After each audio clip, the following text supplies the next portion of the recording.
মা শারদা, যিনি স্বয়ং মা দুর্গা, তিনি নিঃস্বার্থ ভালোবাসা, অসীম ধৈর্য এবং সারল্যের মূর্ত প্রতীক ছিলেন। তিনি জগৎকে আপন করে নেওয়া, কারো দোষ না খোঁজা এবং ঈশ্বরের ওপর ভরসা রাখার শিক্ষা দিয়েছেন, যা আজও মানব জাতিকে পথ দেখায়। আজ মা শারদার কিছু বিশেষ বিশেষ কথা বলবো। তবে বলবো, যদি আপনি মা শারদার সত্যিকারই ভক্ত হয়ে থাকেন, তবে চ্যানেলটিকে সাবস্ক্রাইব করে পাশে থাকবেন, কমেন্টে লিখবেন জয় মা শারদা এবং পুরো ভিডিওটি দেখবেন। চলুন আর দেরি না করে ভিডিওটি শুরু করি। মা শারদা শেখালেন রাগ কমানোর মহামন্ত্র। মানুষের মন সবসময় শান্ত থাকে না, কখনো রাগ ক্রোধ আমাদের মনকে বশীভূত করে। শারদা মা আমাদের শিখিয়েছেন কিভাবে এই রাগ ক্রোধকে জয় করা যায়, কিভাবে মনকে ঠান্ডা রাখা যায়। একবার এক শিষ্য মাকে জিজ্ঞাসা করেছিলেন, মা, আমার খুব রাগ হয়, কিছুতেই রাগ থামে না, কি করব মা? শিষ্যের এরূপ প্রশ্নে মা হেসে বলেছিলেন, রাগ হয়ে যায় বাবা, মানুষ রক্ত মাংসের, কিন্তু রাগ গিলে ফেলতে শিখতে হবে। যখন রাগ হবে তখন কথা বলবি না, চুপ করে থাকবি। মা বলতেন, রাগের সময় কথা বললে আগুন জ্বলে ওঠে, চুপ করে থাকলে নিভে যায়। একবার শ্রী শ্রী মা শারদা কামারপুকুর থেকে পায়ে হেঁটে দক্ষিণেশ্বরে যাচ্ছিলেন। সঙ্গে ছিলেন আরও বেশ কয়েকজন মহিলা। কামারপুকুর থেকে আরামবাগ কয়েক মাইল পথ। আরামবাগ থেকে তারকেশ্বরের মধ্যে পড়ে তেলো ভেলোর মাঠ। এখানে ছিল ডাকাত দলের দুর্ভেদ্য ঘাঁটি। অনেক পথ হেঁটে মা শারদা ক্লান্ত হয়ে পড়েন। সঙ্গীরা ভয় পান, সন্ধে নামলেই ডাকাতদের খপ্পরে পড়তে হবে। তারা তাড়াতাড়ি হাঁটতে থাকেন, কিন্তু তাদের গতির সঙ্গে পাল্লা দিতে পারে না ক্লান্ত মা শারদা। তিনি নিজেই বলেন, তার কথা না ভেবে সঙ্গীরা যেন এগিয়ে যান। তারকেশ্বরে সবার সঙ্গে দেখা হবে। এদিকে জনমানবহীন তেলোভেলোর মাঠে যখন মা শারদা ক্লান্ত হয়ে কোনো রকমে হাঁটছেন, তখনই চারিদিক কাঁপিয়ে নিখস আলো। অন্ধকারের মধ্যে শোনা যায় এক হাড় হিম করা গর্জন। কে যায়?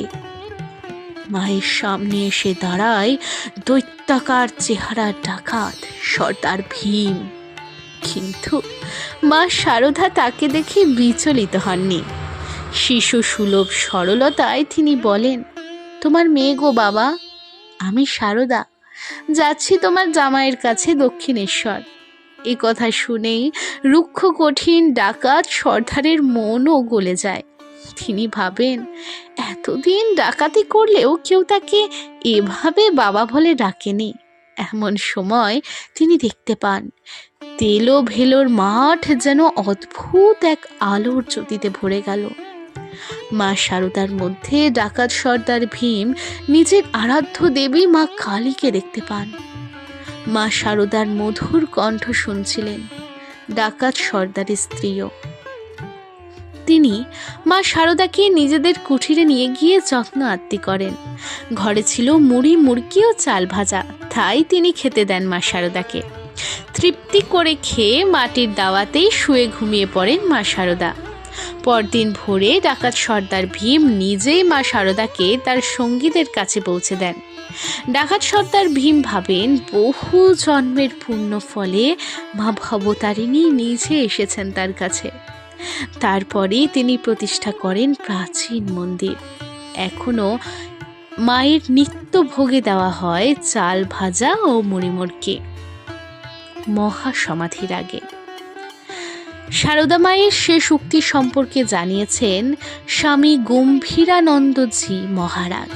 তিনি বলেন, শ্রী মায়ের দেহ যাইবার মাত্র 5 দিন পূর্বে এক ভক্ত অন্নপূর্ণা মাকে দেখতে আসেছিলেন, কিন্তু ভেতরে যেতে নিষেধ বলিয়া ঠাকুর ঘরের বাইরে দাঁড়িয়েছিলেন।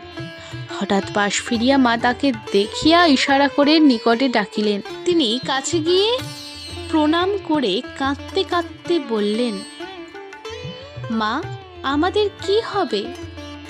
করুণা বিকলিত ক্ষীণ কণ্ঠে অভয় দিয়ে মা আস্তে আস্তে বলেছিলেন, ভয় কি? তুমি ঠাকুরকে দেখেছ, তোমার আবার ভয় কি?